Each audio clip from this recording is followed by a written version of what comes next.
Okay, so I thought I would try something different tonight. I'm going to read this thing I wrote. It relates to shadow work, and and we'll see how it goes. Okay, um, so the title of this is all about farts and matches. You know, I haven't reverted into a 6-year-old boy. This is a matter of scientific inquiry, and it's also about finding an analogy for shadow work. What happens when you light a match to clear the stink from the bathroom? Ever wonder about that?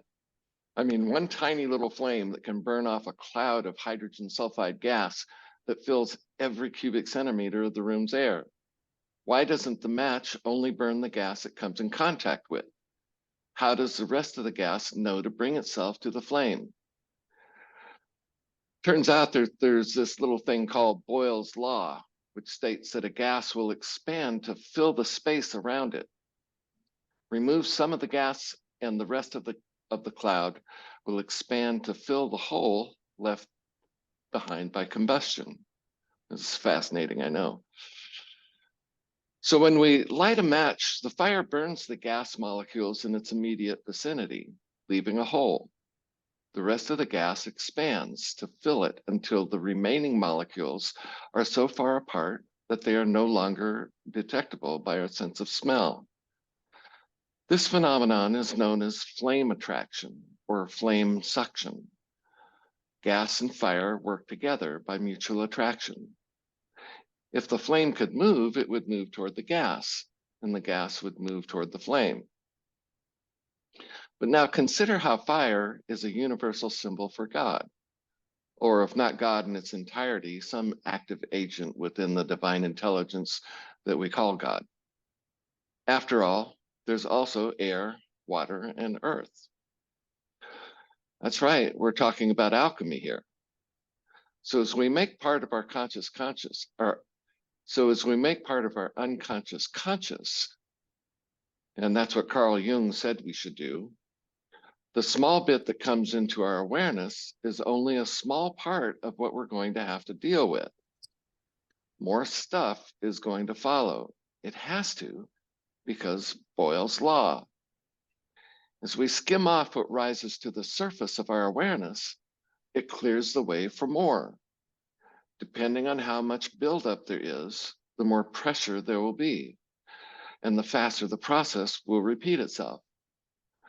This is why shadow integration can seem to take so long. But here's the good news. The more smelly stuff you release from your unconscious, the less of it there is. And the less there is, the lower the pressure. The darker parts of our psyche won't covertly insinuate themselves into our life with as much force as they sometimes do.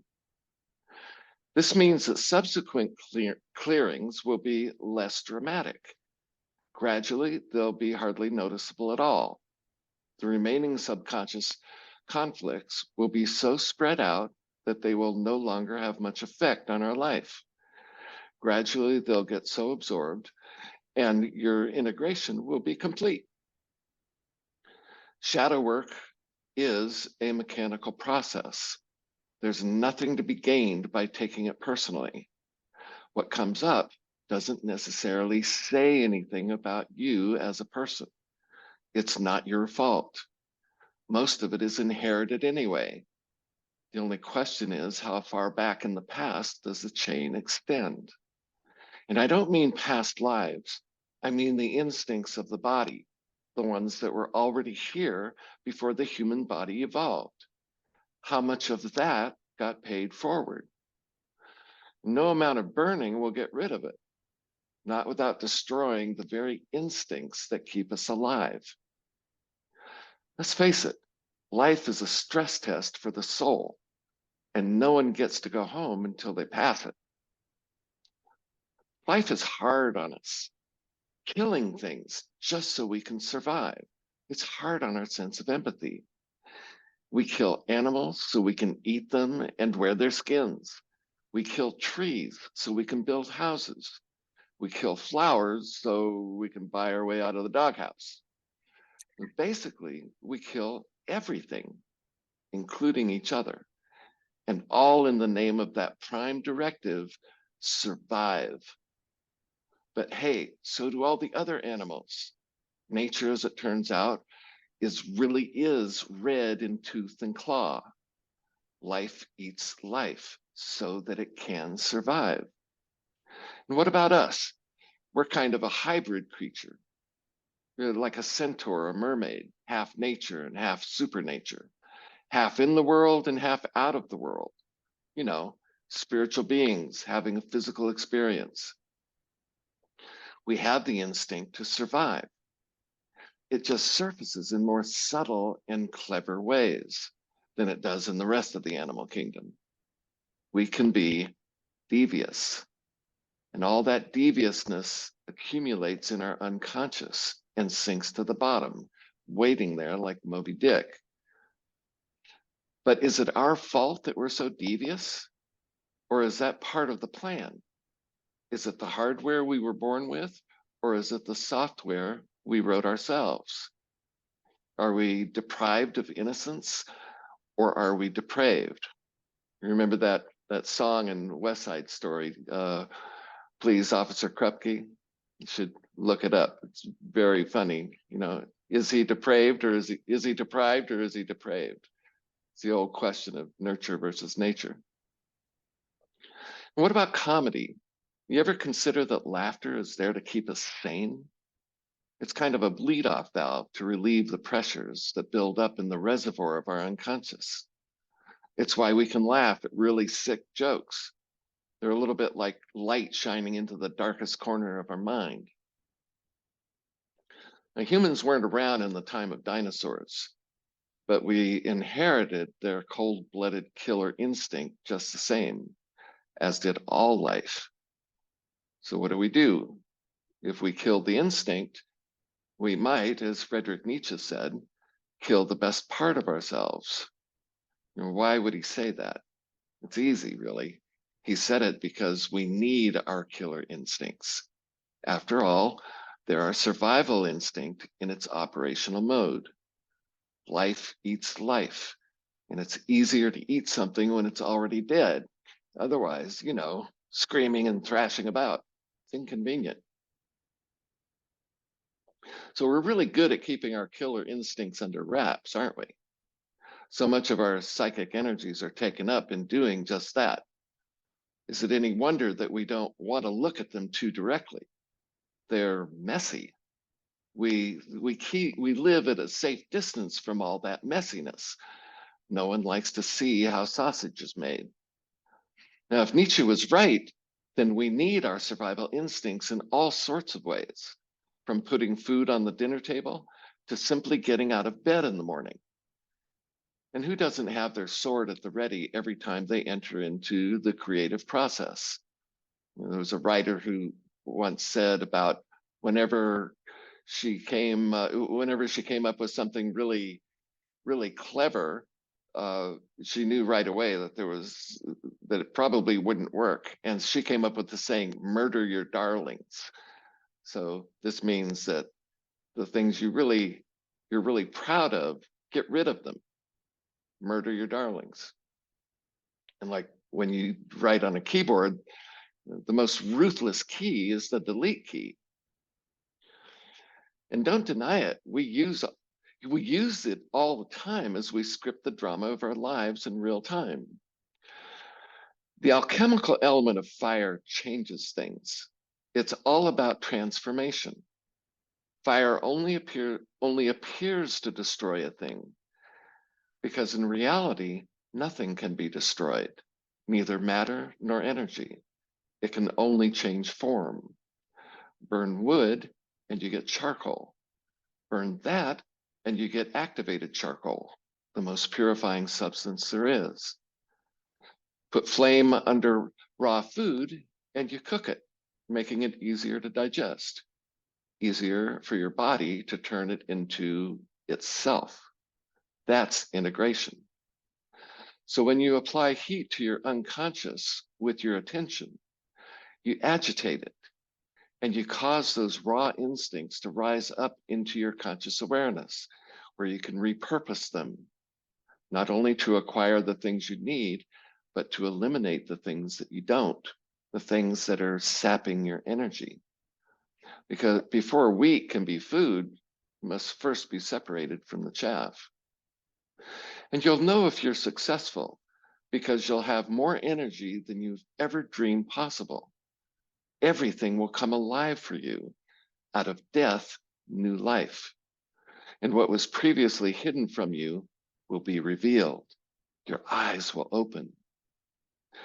The mind, it seems, needs fire to see into the darkness. All of this to say that if your shadow work gets too burdensome, stick with it. It gets easier as you go along. As more unconscious material gets integrated, the easier it gets. It doesn't take forever. It just feels like it. So that's the main message that I wanted to get across to you, is that as more of the unconscious stuff comes up, and the more we integrate it into our lives and into our psyche, the easier it gets, because you're gradually releasing all of that pressure. It's like that gas built up within us. You release a little bit of the pressure and it expands, and as it expands, it gets thinner. You can't detect it as well. It's not so imposing. So it's a little bit of good news, right? And I want to encourage you to really don't give up. You know, it's because shadow work's not easy. Not easy looking at those things that we don't want to look at, right? Because things like you know, there are things like shame. The shame is horrible to look at. It's horrible to be with. Early life trauma, that's horrible. Cowardice, that's a big one. Everybody has a point in their life, you know, some experience where they didn't step up, you know, that they shrank in fear. That's horrible. It's a horrible feeling. But if you're going to do shadow work, you have to look at that. You have to go there. So what about you? What are either questions or comments or anything you'd like to add to our discussion? Remind me again, using cowardice as an example, just trying to recall the way in which you would integrate or work towards integrating that in a scenario where, say, you did some cowardly thing. I won't go into my details, but you don't go into yours, I won't go into mine. That's me being a coward. The deal? Yeah, fair enough. No, I prefer to think of it just being smart. Yeah. So how do you do it with cowardice? That's a good one. So basically what we do with shadow work is we recall the memory, and usually we don't go looking for them. What we do is when that gets triggered, you see, if we see somebody being cowardly, we accuse them. We project on them what we're feeling, right? So, so that is an excellent opportunity to say, okay, I'm blaming him for being a coward, and it's coming up pretty strongly. So obviously I've got something in there. So if we just sit with that, allow ourselves to feel it and go through it, you know, to, okay, what did he say? What did he do? And then almost without fail, when we look for that within us, an image or a memory will come right to the surface. And as often as not, that image or the memory will seem slightly not good enough, you know, oh, not that, that was nothing. never let yourself go there. Always take the thing that comes up first, because that's your thread. You see, that's the thread, and you can find your way to the gold. So you go into that memory, or you go into the image, and that starts to open up, and you start to feel that horrible feeling that you felt when you were cowardly. And so you sit with that, and then it's like, you know, when you're a kid, maybe now, I don't know, but we have this vision of God sitting on a throne, you know, and we die and we have to go up before the throne. And Yeah. so when we show up before God, and it all depends on how, you know, whether we're Catholic or not, whether we're going to get judged, you know, like there we are, we're going to get judged. And so we'll take that memory, that those shadow parts of ourselves, and we'll tuck them behind us.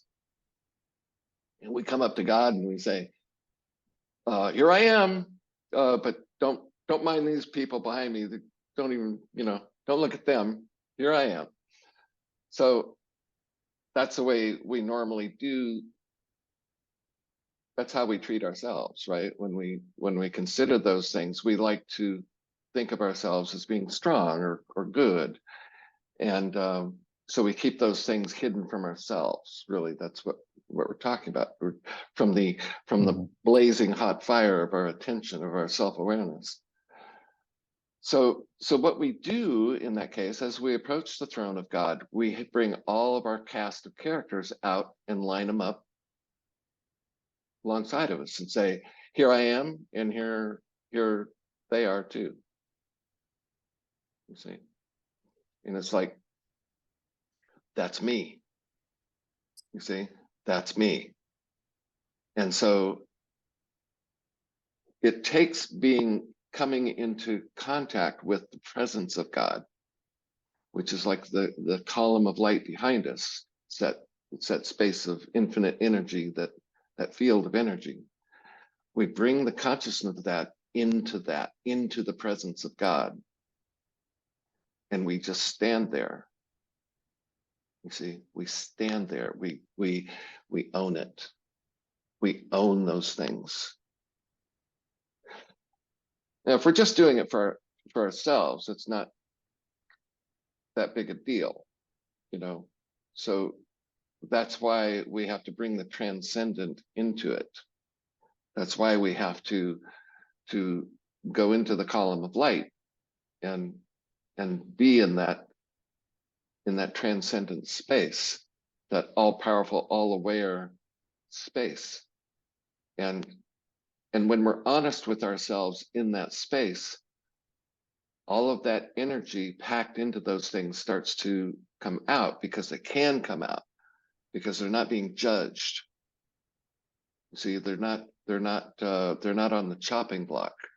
They're there, and you're bringing them, you're owning them, as if to say to God on the throne, you're saying, you want me? You got to take these guys with me too. See, I'm here with all of me. You know, I own this. These are mine. I created these things. So you want me? You got to take these guys too. And you just stand there, and you let the process, that's where these divine energies go to work, and they start to weave together. They start to integrate the energies of those horrible things, and then those horrible things start to release their energy, and then the executive part of you, you know, the Christ in you, then the very best part of you, then gathers all of those things up and to itself, and it becomes part of you. It's in there. And in the case of like murderous tendencies, or you know, anything antisocial like that, the energy of that, because it's not being forced to hide, it comes forward and becomes part of you, So it's not going to make you a nicer person, but it'll make you more real. So that way, like, dealing with cowardice, number one, you'll have more empathy for somebody who's scared, right? Who just can't really stand up. So it makes you more of a leader. It makes you able to take the person and either comfort them and let them off the hook a little bit, or to be real straight with them and say, hey, stand up. You're being called upon here. Answer the call. See? And you'll come across genuinely, and that's real empathy because it's real. You see, above all else, you want to be real. You want to expose yourself and be real in every situation. So, because the more real you are, the more life energy comes through you, and the life energy will resolve every problem, because energy knows what to do. Energy knows where there's too much and where there's too little, and it will automatically distribute itself accordingly. And that's what wisdom is. You see, we take those binders, those constraints off of these things, then we can have wisdom, because energy can move. Does that answer your question? Yeah. Jesse? So, the pattern seems to be bringing it into the light, essentially, so that there is no shadow. In your light is all around you on all sides, in a sense, so you can see the stuff that you would normally be concealing, maybe. Well, ironically, we become more, what's the word?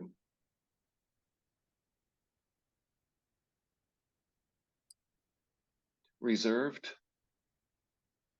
maybe modest.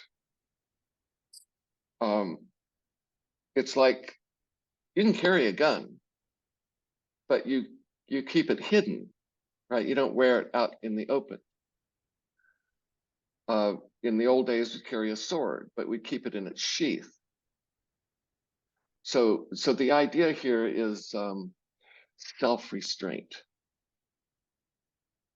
You see, what shadow work does for us is it gives us self-restraint. It's the highest form of government. It's self-government.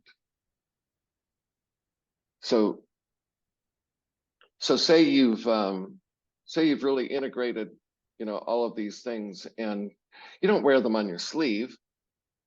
You don't make a display of it. It's like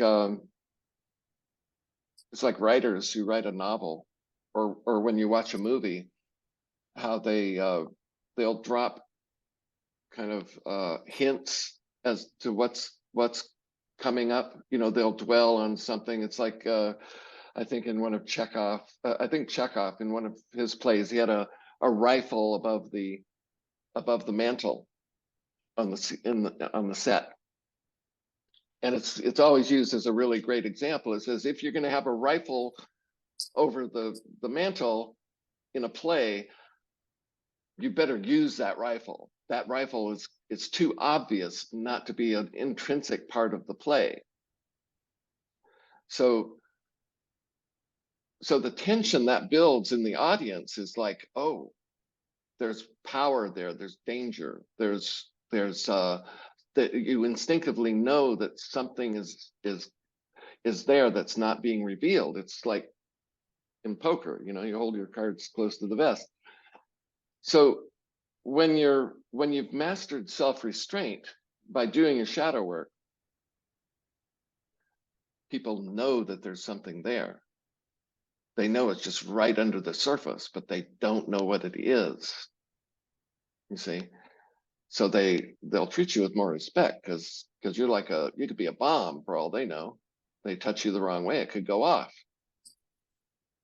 You see? So and it works the same way with the negative shadow, like cowardice or shame. You know, when you've got that there, but you're not displaying it, you know, but it's right under the surface, then Mm-hmm. people recognize that. It gives you gravitas. It gives you presence. You know, you can have a real high tension electrical wire, you know, that's there. You know, there's electricity, and it might even be buzzing. You know, you don't want to touch it, even if it's got thick insulation on it. You don't want to touch that wire because you know there's danger there. So it's far better to have that in your personality than to be hiding stuff. Because if you're hiding stuff, and it's like, you see the movie The Departed, Jack Nicholson and Matt Damon and Leonardo DiCaprio.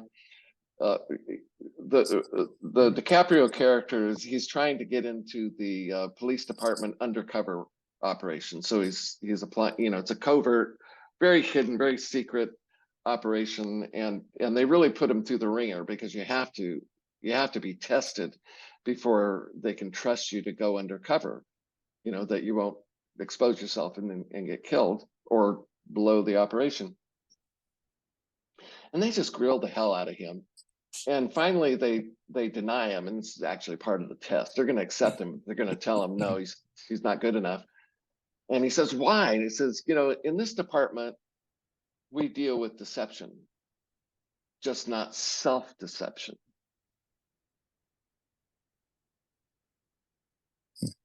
You got to know yourself. And really, that's the bottom line of what shadow work is all about. You got to know yourself. And if you've got part of you that's borders on cowardly, or maybe even is full-blown fear that keeps you from acting when you should act, then you got to know that about yourself. And that gives you then a lot more agency with it than if you were hiding it or trying to keep it hidden.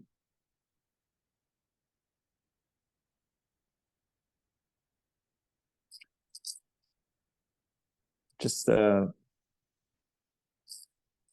wanted to share what I was thinking and bounce this off everyone here. If we look at it just from a pattern, the point of view of a pattern, you have the shadow, and then that would be the things that you choose not to look at, and then you have the desirable things, which are the things you choose to look at, but really they're opposites. And both negative and positive are energetic, and I know we've discussed this before, but if you choose not to look at one side of it, where is your center exactly? Oh, you don't have a center. Where is your eye, so to speak? Where are you exactly? You've got a lazy eye. You're going to have a distorted field of vision. You won't have a center. Mm-hmm. So you'll always be vacillating between one and the other, which means you won't have integrity. You won't be constant in anything. You won't be consistent. Yeah, that makes sense. Yeah. So if you've got areas like that in your life where you're any of those things, then you know you've got something you need to look at, something you need to own. Well, I think the things that we don't want to look at are the very things that indicate the instability or the lack of integrity, right? Yeah, well, they're the things we don't want to look at are the things that are socially unacceptable, right? We're afraid to let people know who we are because they might not like us. And that hits at the deepest, most fundamental fear that we have, which is rejection, which for an infant or for a young child means certain death. Yeah. It goes back to survival. Back to survival. Yeah. And survival too, Eli, you know this from the forum work, the survival is it can be the survival of the game you're running. Yeah. Right. We work so hard to convince identity. people. Yeah, the identity. Right. Yeah. Yeah. Right. And people tend to avoid confronting that because of the fear of not knowing who one is. They surrender that identity if they really put it up there on, out there as what it is. And Yeah. See, and there's more irony here because the more you've done your shadow work, then you can actually take on a role. You can right, step into an identity if it's useful to do so. exactly. But you're doing it consciously now. You're not, and you're putting this you're assuming this role. You're the actor in the play. You're not Right. so stuck in the role of thinking you're the actor or the character, right? Right. You don't think you're King Lear anymore. You Yeah. realize you're the being who's playing that role. And then, like you said, you have agency, right? And this is something I wanted to add is talking about cowardice is the more we can possess and own that, like you said, it doesn't necessarily make you a nicer person, but you you don't allow yourself to be walked on Right. in the name of being nice or good or all that BS that the world throws on you, because not everyone, but there is not a lack of people who will take advantage of that. Absolutely. Yeah. Yeah. No, being nice is not a virtue. No, it is not. That's been a big lesson for me. Still ongoing, of course, but that's a huge one. You get Yeah. that, you get your power back. Right. Right. And if other people don't like it, who cares? Yeah. Of course, then you get people who just do it for the sake of being an asshole, right? Right, right. But, Yeah. but we get to choose, right? We get to choose if we're going to be that person or not, and what our motives are, right? Right. Yeah. Maybe sometimes that's what the situation calls for, Oh, yeah. you know? Yeah, for sure. For sure. But it does give us more agency in it because we know that we're the actor, right? We're the one, we take it Exactly, on. We put on that persona. It's just like when you go to work, you put on a uniform. exactly. But when you start shifting that, though, people will not like it. I'm just telling you straight up, they will not like. I haven't seen the movie, I want to watch it. Now I'm going to watch it. You know the Johnny Depp movie? We've seen the Libertarian or the Libertine. No. I've only seen the trailer, and I don't know anything about the movie, but the role, the part he says to the person when they first meet him, he's like, "Let me tell you something. You will not like me." I thought that was really, really good. Yeah. Good opener. Yeah. You can. Yeah. Yeah. I've known people like that. And it's not necessarily they've done their shadow work. They just figured out how to scare people. You know, Exactly. Exactly. it's But just a defense mechanism on their part. right, but there's a balance, right? Because the balance is basically, like you said, you have to know yourself, but you also have to be true to yourself. Yeah. Yeah. Like if you can be true to yourself, you can't be false to anybody else. right? The way that saying goes. Yeah. Well, you know, there there was a there was a point in my own dealing with cowardice um, that surfaced for me watching the movie Kill Bill.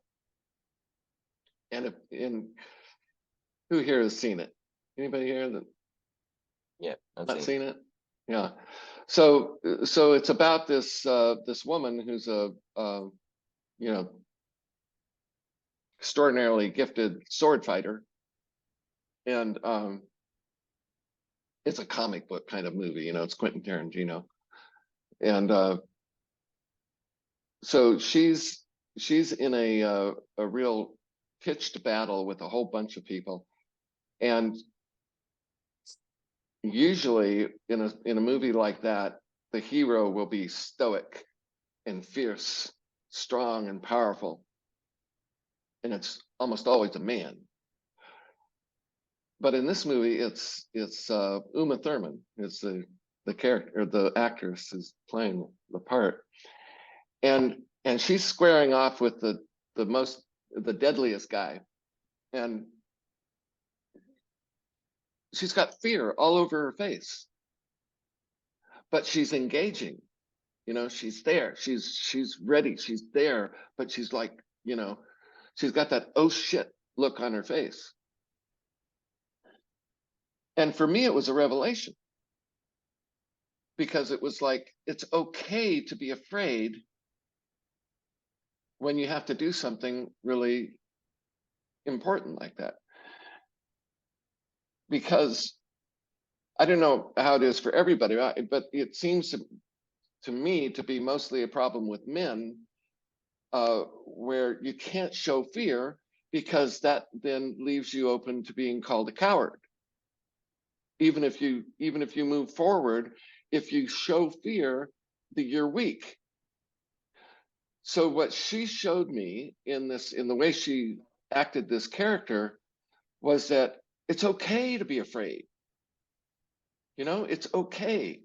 You keep moving forward, because the fear itself can be the bigger obstacle than the danger you're facing. In other words, you can be afraid of being afraid, and that can stop you worse than the actual danger. So it showed me that if you just stop trying to hide the fear, then you are that energy is freed up so that you can actually do the thing that you need to do. It's a huge psychological thing, you know, and I think it's especially true with men, because we've been culturally conditioned forever not to show fear, not to show our emotion, because if you do, you're weak and someone will take advantage of you. I like the definition. I know you've all heard it, where it says, you know, courage is not the absence of fear. It's acting in the presence of fear. Yeah. Yeah. That's the thing. It's when our character's frozen and inhibited to express life or what it is that we want to express, when fear, that's when fear is in control. Right. And that, of course, is what we want to conquer, right? Right. And it's not Right. really even the fear we're conquering. We're conquering our own resistance to the fear. Yeah, we're it's like overriding the most primitive parts of our uh anatomy and our whole makeup. It's Yep. overriding. Yep. And despite knowing, like, the idea is somehow we're gonna not be fearful anymore. That's not it. Yeah. You might be fearful the rest of your life. It's possible. And in some cases it might be actually intelligent, right? Yep. I mean, really, if Yep. you want to stick around. Yep. But It's just staying present to it, not suppressing and not putting it down there like, no, that's not who I am. No, that's Yeah. I'm terrified, right? But Yeah. I'm going to do this thing. Yeah. Yeah. And it's like you just said, it's overriding the natural reaction, right? The animal instinct of our body Yeah. or makeup. It's like the strength key, right? Yeah. Let me share with you the shooting lessons you gave me. Yeah, I don't know please. if any of you know it, but Eli, you're like you're nationally ranked. Is that a good way to put it? Yeah, that's fair. Yeah, That's fair. nationally ranked shooter in a shooting competition with handguns. And I when I was knew it. visiting, yeah, didn't you? Didn't you? And so when I visited him down in Little Rock, first thing I wanted to do was, hey, let's go shooting. So he loaded up the trunk of the car with, everything, and we spent like 2 whole days. And one of the things that you taught me was that when you sight your gun on the target, that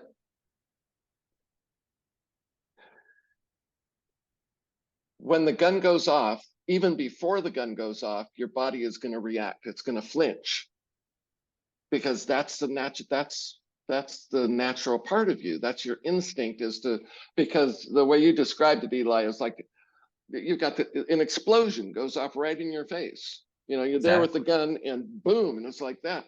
You know that Yeah, that's going to happen. Your body knows it even more than your mind knows it, and right. so you aim, and then right before the gun goes off, you jerk, and Yeah. there blows the We're shot. talking You missed the we're target. talking milliseconds. Like you Milliseconds. can't even milliseconds before you can consciously process it.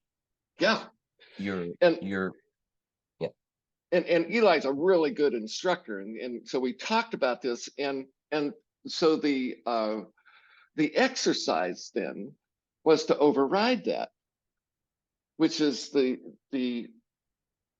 this part of the brain overriding this part of the brain. And it was an exactly. amazing experience. It's like, oh yeah, I remember this. And so once you get that, then you don't flinch, you see. So it was really like I swear to God, those 2 days we spent, it was like a spiritual exercise because it had to do with It is. activating the brow, you know, the Right. the the sacred part, Yeah.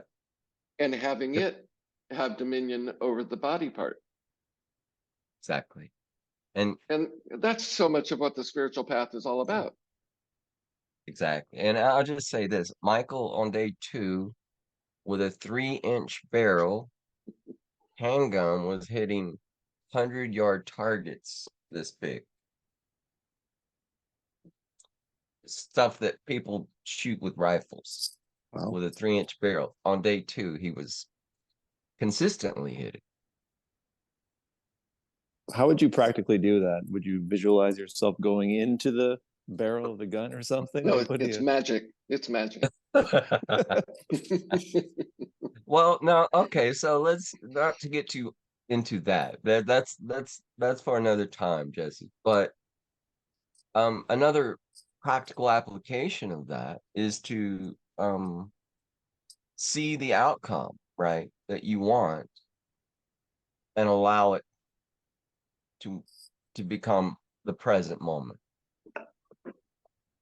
Have y'all watched The Witcher on Netflix?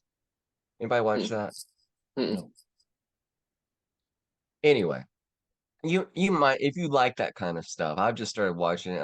There's this the heroine in it, young lady. She's mastering chaos, and that's what our instructor keeps telling her. See what you want, and then allow that to happen, right? Right. Right.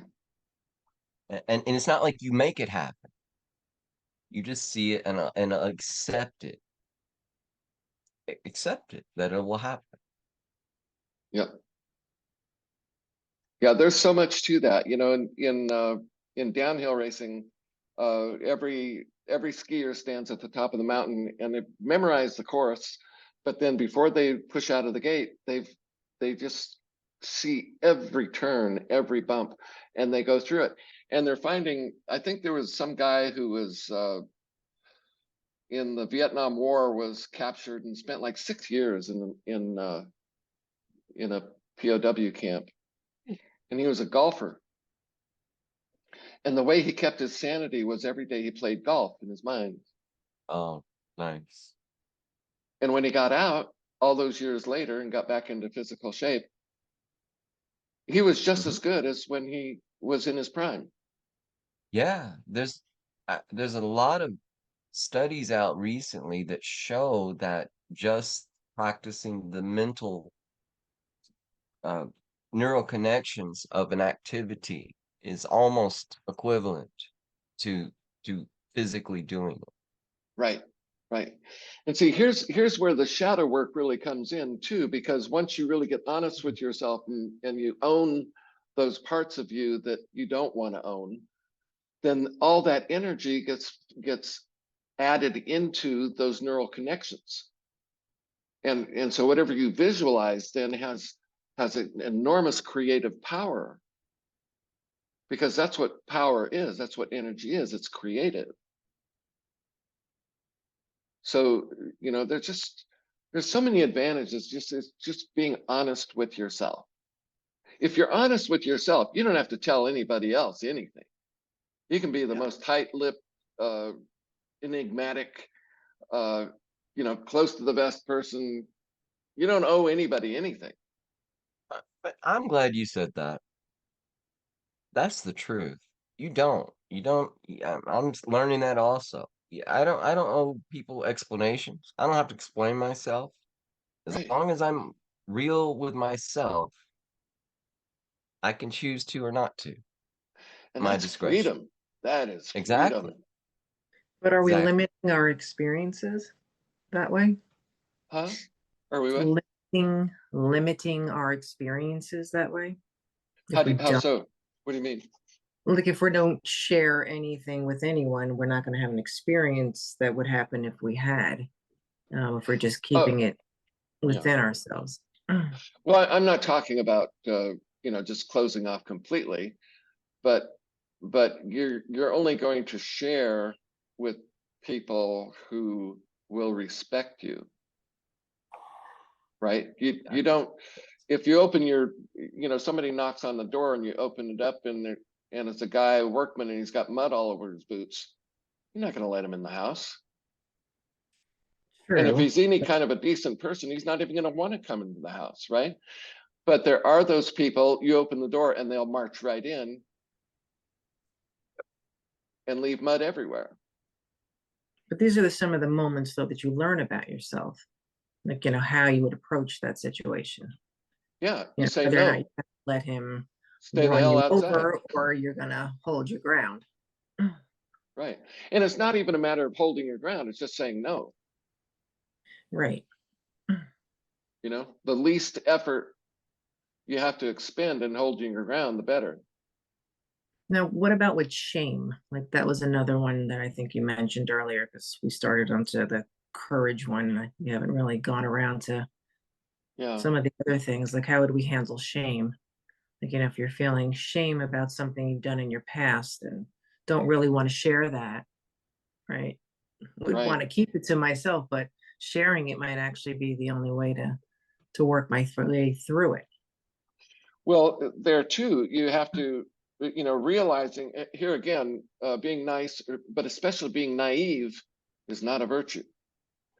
So if you share something about yourself that somebody can use against you, you're just being naive. And you do not owe that person anything. And it's not that you're keeping secrets, it's just that it's private. And part of doing shadow work is learning the difference. You don't owe anybody anything in that along those lines, unless it directly affects them in some pertinent way.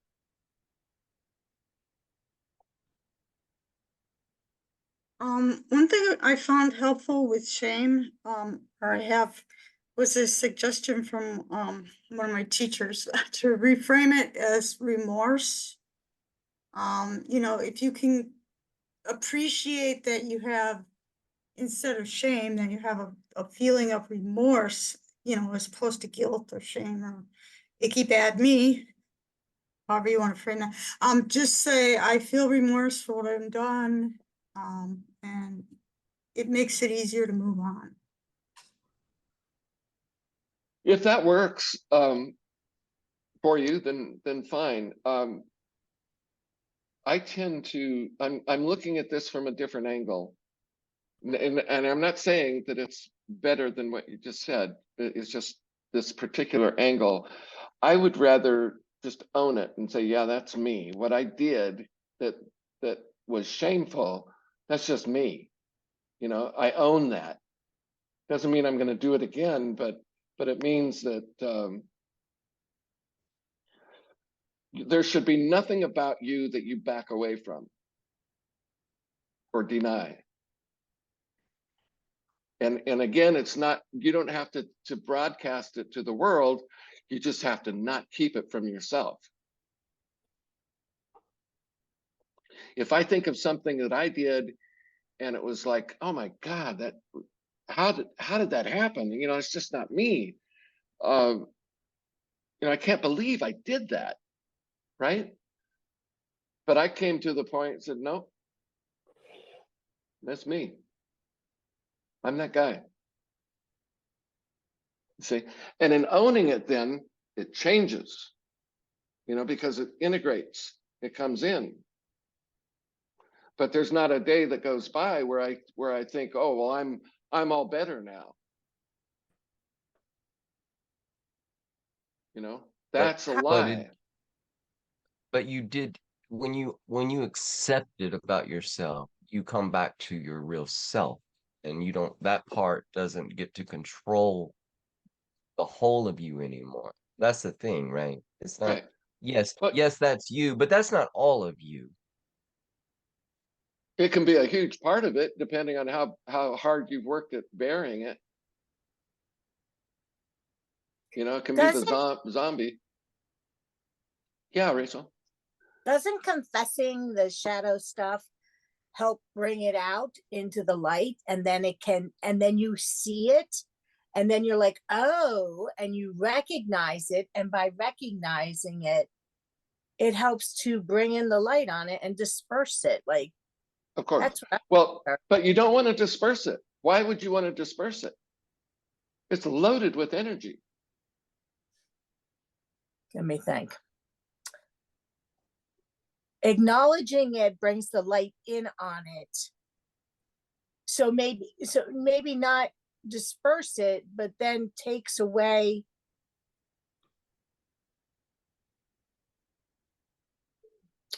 that negativity that it brings to you, or how it makes you feel. Like, ooh, that's me. Ooh. But talking about, like, it's confession, you know, bring it out into the open, let the light in on it. Isn't that's Yeah, the way? well, you confess it to yourself. See, this all gets Or back a to trustworthy person that you could talk about it. So yeah, but women somebody are much better about talking about things, I think, sometimes, and sharing with each other these things, and that involves a lot of healing for us, all the way back to, you know, in our past, all the way back to as long as we can remember. Oh, this happened to me one time, and by bringing it out into the light, it helps to heal it. It brings light on it. It brings it out of that darkness, that place that's causing us to act weird in certain situations, or, you know, that kind of stuff. I don't think you could confess it. Had you not owned it, I don't think you could confess it. So I would say that, yeah, not really, right? right. So I actually think that what Rachel and Teresa are inclined to see here is probably like the follow through of what you're saying. Like you have to find yourself as the I in the midst of all of these attributes of yourself, all of these characters, Mhm. and recognize that it is indeed you, and accept that and own that. And I think that the sharing with someone trusted is a positive. If the person is on the same level of understanding, they'll resonate with you, and it'll be a positive experience, I think, generally. Cleansing. But I know the point of what you're showing is the individual ownership aspect, which is the inner aspect of it, right? So I think they're both the same. One's an outer expression of the inner reality. If in a healthy social environment. There are some things you never want to divulge to anybody but a person who's vowed never to say anything about it. Exactly. Probably. A priest. Yeah. Okay. 100%. You know, I want to say one other point that's occurred to me. I think is an important distinction with all of this is admitting the things that are so about ourselves to ourselves doesn't I think it's easy to imply from that somehow that means we're condoning it. You know, it doesn't mean accepting what we've done or how we are doesn't necessarily mean that we condone that as a valuable way to be, right? Or a desirable way to be.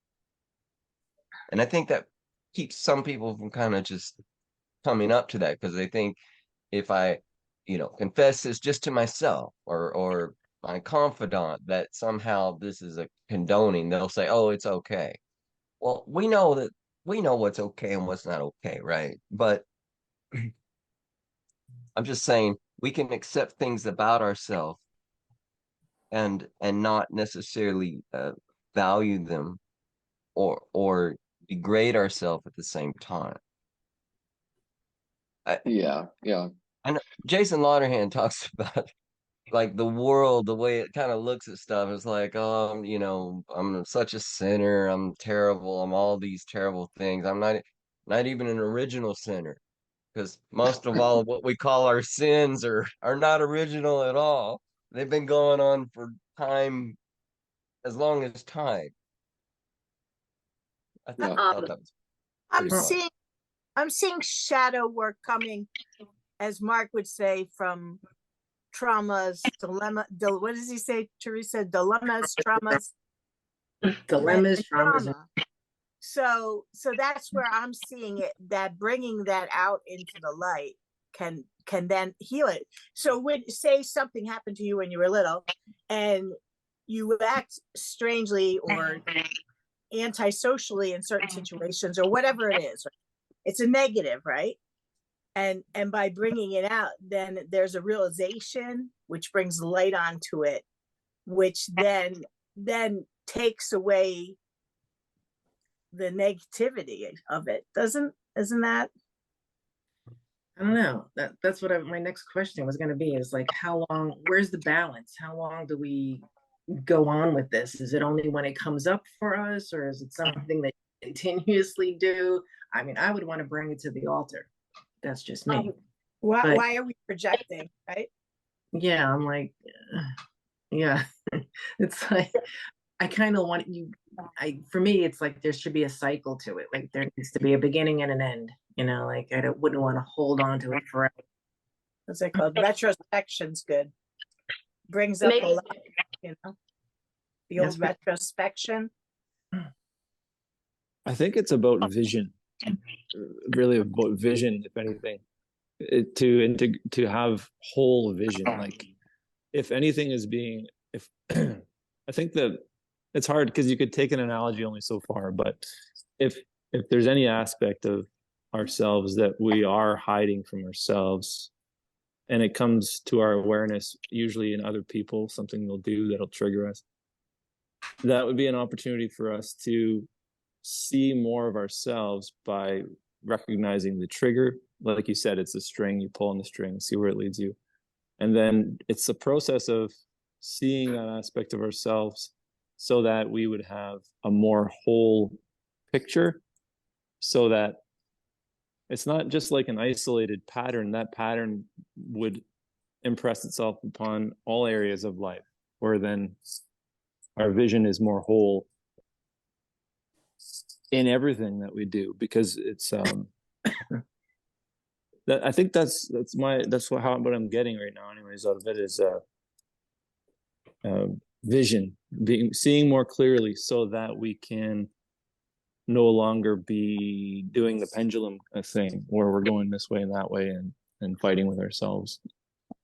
If we see these the shame, the times we were, not brave, or all these little things as more as lessons, these emotions, maybe they're lessons. So once we learn that lesson, like, oh, I'm not going to be that person, but that's how I was in that situation. And then, so you're still carrying it along, but you transformed it into the right answer. So next time it comes up, then you recognize it, you still realize it's in you, but now you know the answer. So you know not to act that way, or to move forward, even though you were scared, because that time before you didn't move forward and it was worse than ever. You're still carrying around that shame from that point. So, and maybe that these triggers are lessons yet we didn't learn. We still have to go through and then go deeper in and be like, that's where the weak spot is. This is where it needs to be, the light needs to be shown on it to heal. And I don't know, but that's how maybe we can alchemically transform those emotions, which are supposed to be, they're not supposed to be permanent. They're supposed to move. They're not supposed to get stuck in our body. And maybe we could transform it alchemically into gold. Those heavy lead into like gold that we could share with others. I don't know, but that's how you see it. And there's a cycle. So that's where you're not going through it forever and ever. I don't know. But I've heard of it as like being an analogy of sweeping the room. It's like if something was broken, you would sweep out the large pieces first, and then you come back in the room, and then you're going to find a few more fragments. Because if you're putting it under that rug, it literally is tripping. Another time. Nothing without getting triggered, because my rug is so lumpy that it's like, okay, this isn't even hiding things anymore. I gotta, you know what? I've been in those places where I'm like, okay, I can't hide this anymore. There's nowhere I could go anymore without tripping or something. But yeah. Oh, my apartment.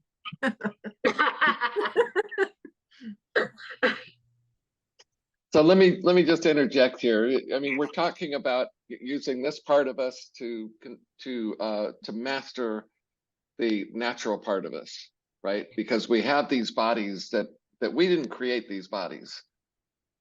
We showed up after these bodies were already in well along in the development. So, but this part, this controlling part, can go too far.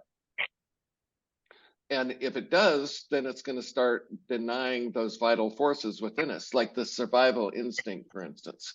If we think that's so bad that we're going to keep that, we're going to be so spiritual, we're going to excise it out of our being altogether, so that we are nothing but altruistic saints, then it will make us prematurely old and prematurely sick.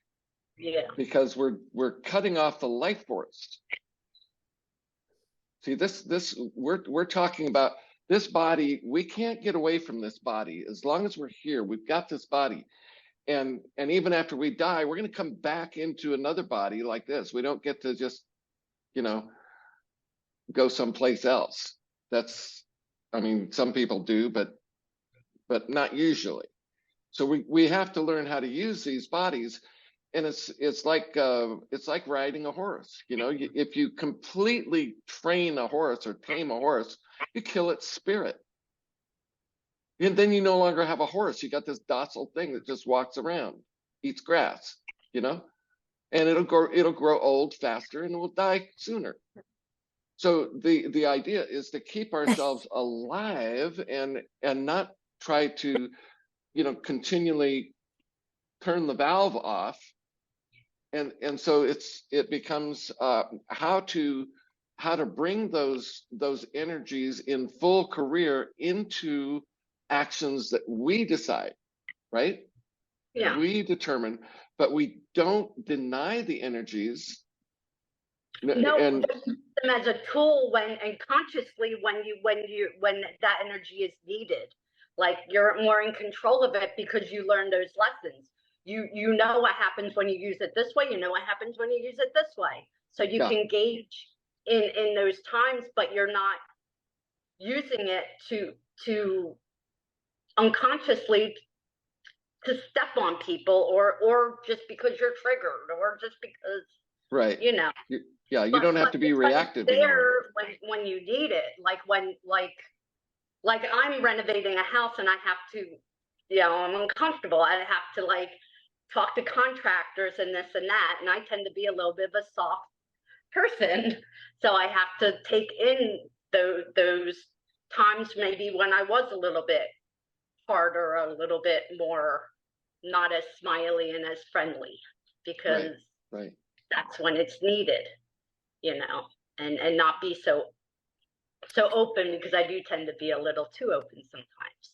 So I know when to. But I understand what you're saying. But I just I don't want to be. Yeah, and we have to do a reality check too. You know, we have to realize where we're at on the timeline. All of us here, we all live lives that were undreamt of to people even 200 years ago. 200 years ago, life was incredibly brutal. We didn't have houses with electricity. We didn't have air conditioning. You know, and heat was I mean, we are in a position now to where it's really easy to be nice because we're not confronted with, and then when we are confronted with the brutality of life, we just go all weak in the knees. We're unable to function. So You know, maybe you're focusing on survival instinct, which is different than what I'm talking about. I'm talking about trauma, post-traumatic stress disorder, that kind of stuff that leads to some shadows within us. But I think maybe you're talking more of a survival instinct, like you need to kill this person or they're going to kill you, type of thing.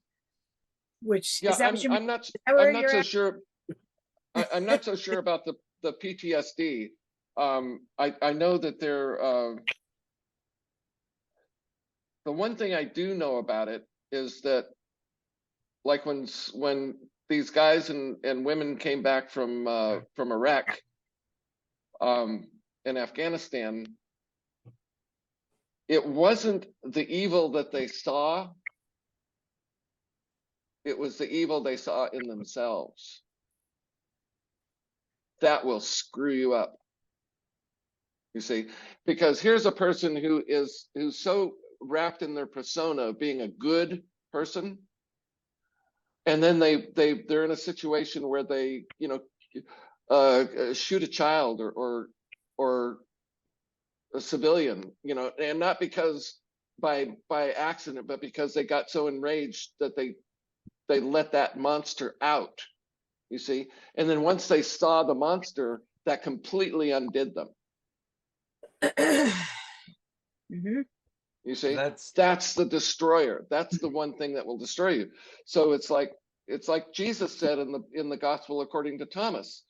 He said, if you bring out what is within you, that which is within you will save you. If you do not bring out what is within you, that which you do not bring out will destroy you. Mhm. That's PTSD. I deal with kids, so there's a lot of issues that aren't as severe as somebody being in war zones, but then some are as severe. So, Yeah, yeah, that's a whole different thing. You would know a lot more about that than I do. But right. But there, I'm kind of thinking you're more in like that survival instinct that our bodies are that carry with forward in our body after body. We all have that survival instinct. And what's the things we'll do under survival, or as if we're tested, if our lives are in danger and that kind of stuff, what can we do? Is that sounds more like where you're at with the shadow. yeah, yeah, but that shows up in every aspect of life too. I mean, in a conversation, in Yeah. going to the grocery store, it's always there. I think a useful contemplation for this, Rachel, for me anyway, I've heard many people speak to this, and I think it's a useful contemplation in overall in shadow work. And it's this: if you look throughout history, all the atrocities human beings have done, and we all like to think of the most heinous ones. They come to mind as the Hitlers and Pol Pots and all these guys. But if we think that we personally are not capable of doing the same things, if there's something horrendous, like the most terrible thing you can imagine, and you think that you're not capable of that activity, there's a strong possibility that you're mistaken. Sure. Given the right circumstances, the right time, and I'm not saying that everyone is. There may be people that simply are so possibly so, I don't know what the best word is, evolved or so themselves that they're really not capable. But I think for most human beings, we it's recognizing those things, and then whatever it is that personally triggers us, those are our particular complexes or patterns that we can engage in, and yeah, I that's was all. lis- I was listening Because to oh, I sorry. know people that are like, I would never do that. Okay.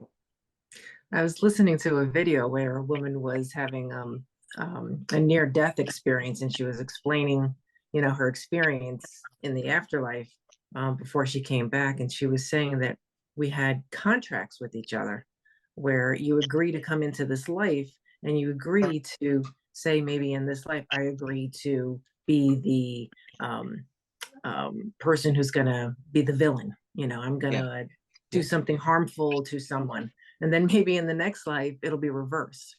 So it's like we are all capable of doing any or all of these things. And I think it's just our Mhm. story.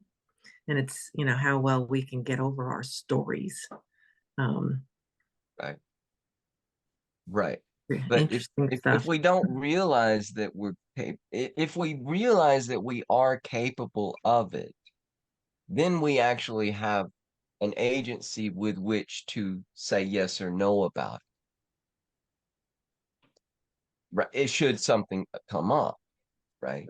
I think the worst thing that a spiritual person can let themselves be is surprised. Nothing should surprise you. Hmm. I know that's a radical statement, but somebody said that about a particular statue of Buddha, this perfectly tranquil face that had known God and had seen everything that people are capable of, and yet still was tranquil. That's being integrated. Nothing should surprise you. Hmm. And that's really the warrior. That is the warrior mentality. But the warrior is never taken by surprise, never shocked. You say, oh, how terrible. No, it just is. It just is. We want to cultivate that frame of mind where the world just is. It's neither good nor evil. It just is. It's just the world. It's just the world being the world. Mm-hmm. If you can achieve that, you have greater agency, greater facility to deal with the problems in life than the person who has a very strong sense of good and evil. Because they will be surprised, they will be shocked, and they will be reactive. And that's the other thing you never want to be, is reactive.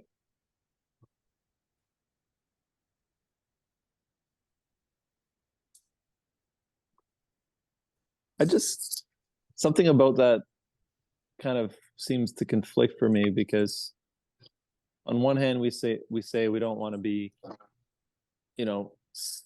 altruistic saints and disregard the individual completely, and I agree with that, because we're like fractals of the greater tree, so to speak.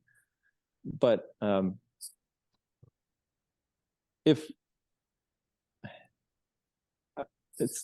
since there's infinite possibility, how could you never be surprised? Well, don't push it, to the extremes of what ifs. I mean, if you see somebody, say you're in the grocery store, and some guy comes in with a rifle and starts shooting people, what's the most appropriate thing you can do at that point? Is to keep your head, right? Get down on the floor. Yeah, right. Cover Right. a child. Yeah. That's my response. Yeah, there you go. But you see what But you see what I mean? that's You see what I mean? Yeah. But if you were to take that to the infinite extreme, then everyone would have a threshold of what would then pass into the beyond being surprised at that point. But I mean, Yeah, I know. It's like Terence McKenna said about mushrooms. He said the only danger really is you might die of astonishment. That's good. There's always something, Jesse. There's always something. But within the range of most of our everyday experience, we want to be so poised and so balanced that we're operating right from self with pure awareness. And because when you're balanced, then if you need to go right, you can go right, and you can do it immediately. But if you're all the way over on the left foot and you have to get over to the right, it's going to take too long. You want to stay in the middle so you can go left or right like that.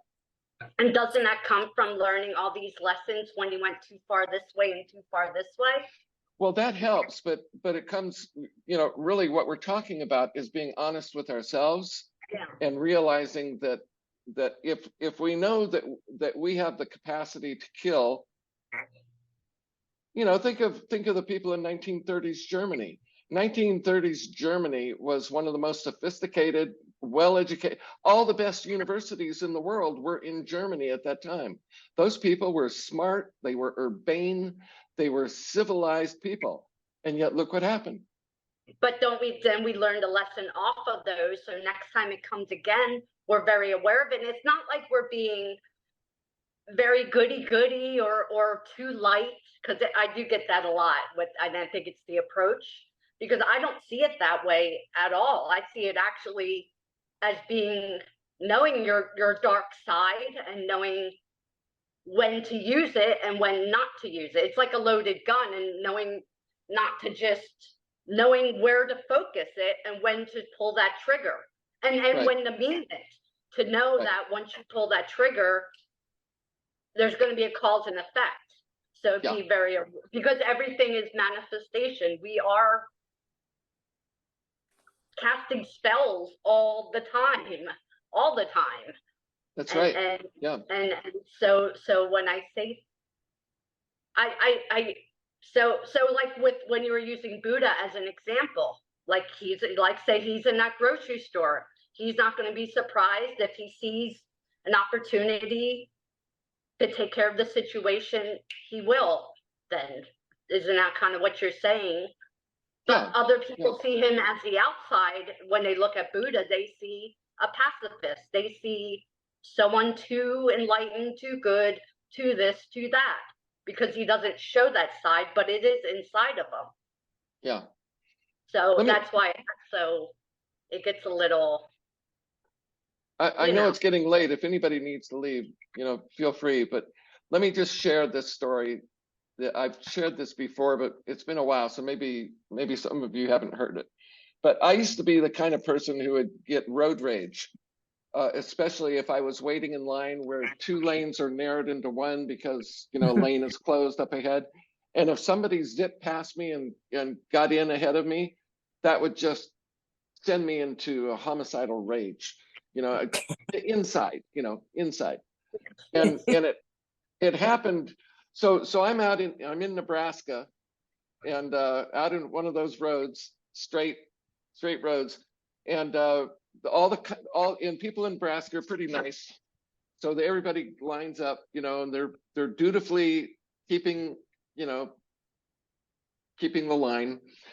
And here comes this guy up, and I can see him coming. So I move halfway out of my lane and into the other lane just to block him, right? Because I'm going to be the sheriff. I'm going to be the good guy, and all of that. He comes up, and he goes into the median to get around me.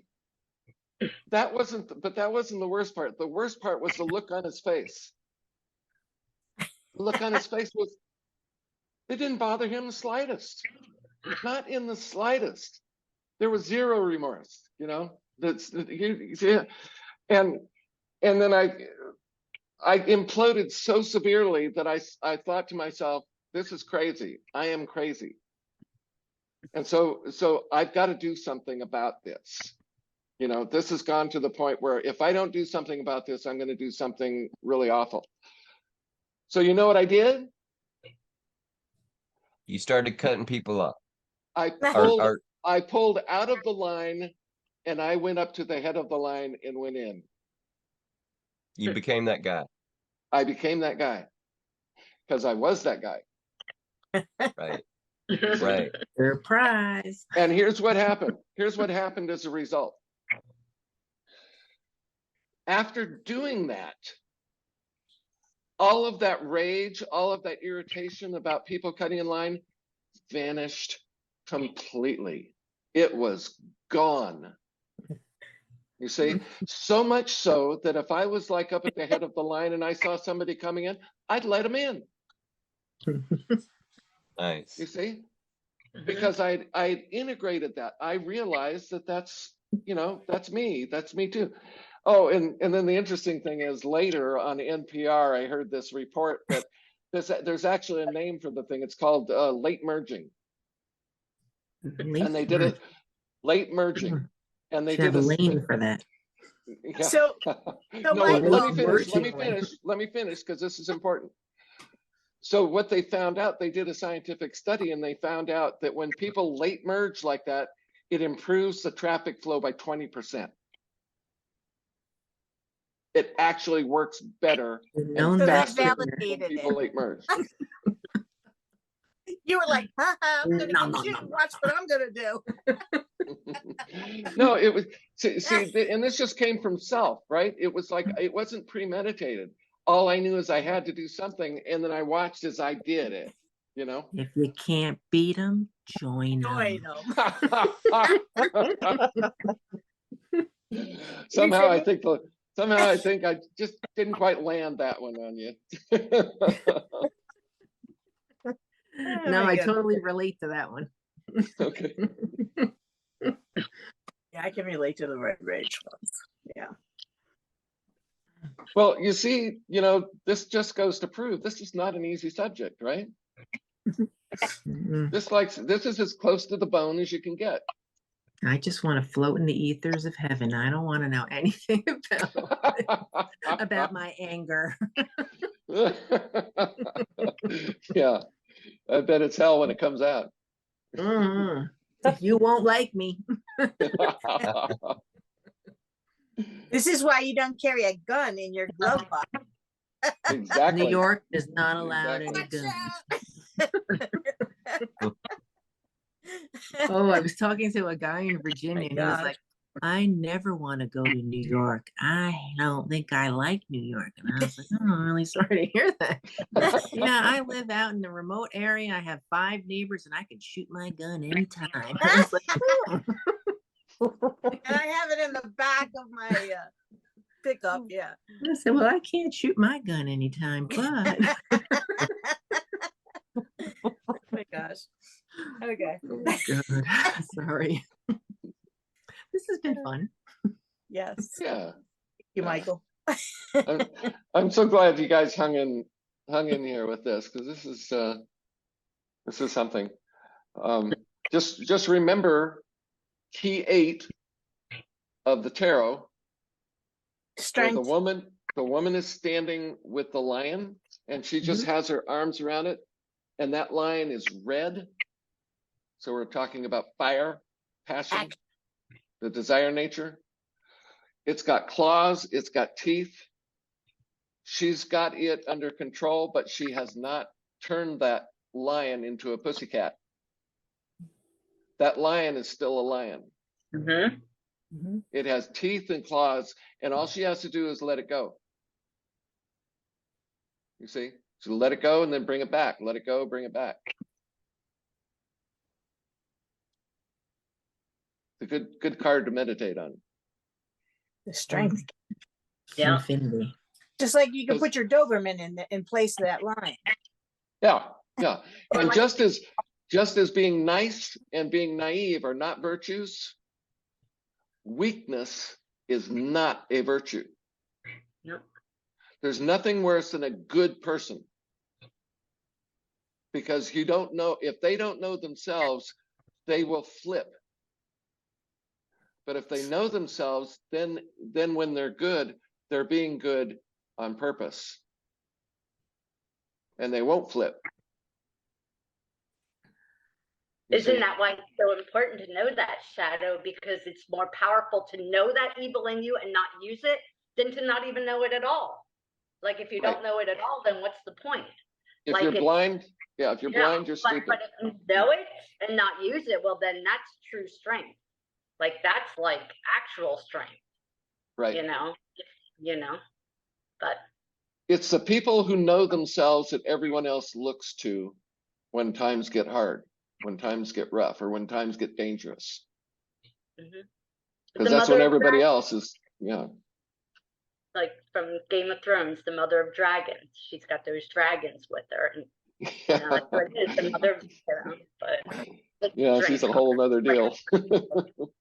But All right, guys, I think we should probably call it quits here.